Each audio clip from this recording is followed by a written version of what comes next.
चीजें हैं सरकार कहे, सरकार रिपोर्ट जो है उसको सार्वजनिक करे ना, वो बताए। अब कोई व्यक्ति क्या कहता है इस चीज से तो कोई अंदाजा नहीं लगाया जा सकता।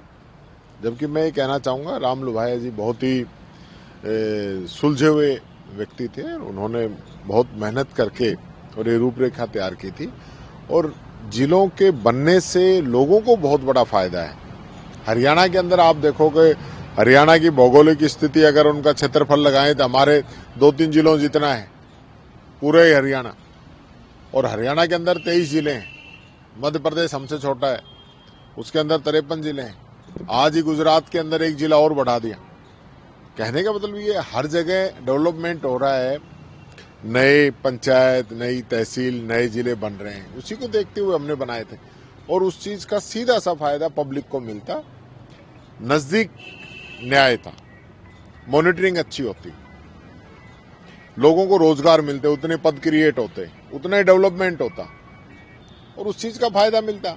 जब हमारे यहाँ पे चाहे दौसा बना हो, चाहे सवाई माधोपुर छोटा कॉम्पैक्ट रहा हो, चाहे टोंक छोटा हो, चाहे हमारा बारा है, प्रतापगढ़ है, छोटे छोटे जिले बनाए थे, आज तरक्की कर रहे हैं, लोगों को फायदा हो रहा है। तो छोटे जिले बनाना का मतलब ये नहीं है कि हमने कोई पॉलिटिकल फायदा लेने के लिए बनाए थे, हमने जनता की सुविधाओं के लिए बनाए थे। इनको रास नहीं आ रहा, समय आने पर जनता इनको जवाब देगी। एक बार तो सत्ता में जब विपक्ष में थी बीजेपी, तो पेपर आउट को लेकर काफी कुछ माहौल हुआ था। ऐसा ही भर्ती को लेकर जो किरोड़ी लाल मीणा जी ने लगातार प्रदर्शन करते रहे, अब वापस से ट्रेनिंग पे भेजा जा रहा है। और ये सब कुछ देखिए, इन लोगों की कथनी और करनी के अंतर है।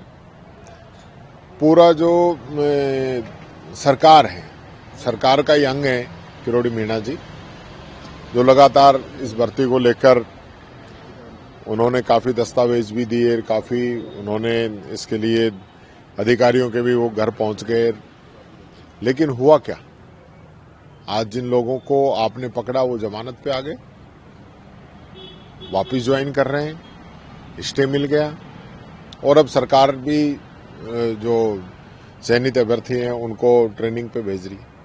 तो कहने का मतलब ये है कि अभी इनका एजेंडा खुद का ही साफ नहीं है, करना क्या है। ये खुद ही कहते थे आरपीएससी को भंग करेंगे, तो 1 साल तो हो गया, अब तक तो भंग नहीं कर पाए हैं।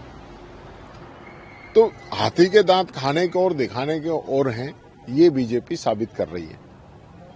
एक बार तो बोरवेल में चेतना गिरी थी, 10 दिन हुए, करोड़ों रुपए खर्च हो गए, सरकार का कोई ध्यान भी नहीं गया, कोई नुमाइंदा वहां पर गया। देखिए, सरकार का पहले दिन से इसके अंदर जो है मॉनिटरिंग ना के बराबर थी, पूरा फेल्यूर है इन लोगों का।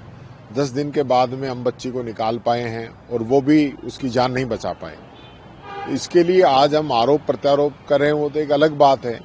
लेकिन 10 दिन के अंदर कभी ऐसा नहीं लगा कि सरकार की तरफ से कोई बयान आया हो, मुख्यमंत्री जी की कोई पहल रही हो, कोई मंत्री वहां पे पहुंचा हो, किसी ने स्थिति का जायजा लिया हो, कोई मॉनिटरिंग की हो, कुछ नहीं है। 10 दिन के बाद हम खाली हाथ रह गए, तो ये एक बहुत बड़ा इस सरकार का फेल्यूर है। बात करते हैं राइजिंग राजस्थान की, बात करते हैं डबल इंजन की, एक बोरवेल से बच्ची की जान नहीं बचा पाए हम, और इससे ज्यादा क्या कहें।